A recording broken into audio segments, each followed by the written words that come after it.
Frexit? Frexit. Qu'est-ce qu'ils n'ont pas encore inventé?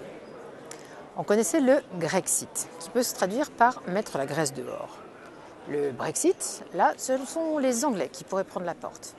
Mais le Frexit, c'est la contraction de France et Exit. Pourquoi en parler aujourd'hui? Parce que l'enquête d'opinion vient de paraître.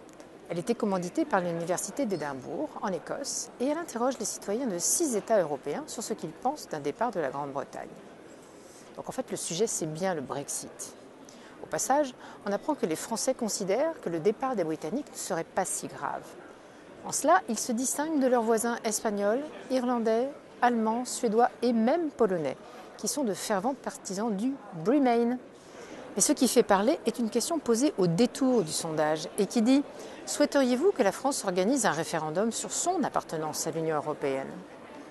53% des sondés répondent « oui », 23 répondent « non » et 18 ne savent pas. Voilà toute l'affaire. On imagine que les résultats auraient pu être différents si la question ne figurait pas précisément au milieu d'autres questions sur le Brexit. Preuve, une fois de plus, que dans un sondage, le contexte influence beaucoup les réponses. En tout cas, les sondés répondent oui sur le principe d'un référendum, mais aussi oui au maintien de la France dans l'Union européenne. Alors est-on juste devant un épiphénomène, une bulle médiatique artificielle? Pas si simple. La Grande-Bretagne a ouvert une boîte de Pandore. En décidant ce référendum, Cameron a donné des idées aux populistes et aux europhobes de toute l'Europe.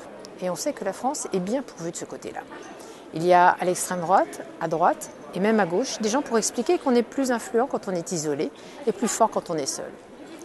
Donc la question du référendum peut très bien se poser un jour, pour de vrai, en France. Comment échapper à ce scénario? Déjà en ne votant pas pour Marine Le Pen, qui devrait surfer dessus. Et ensuite en faisant valoir notre action de conviction quotidienne.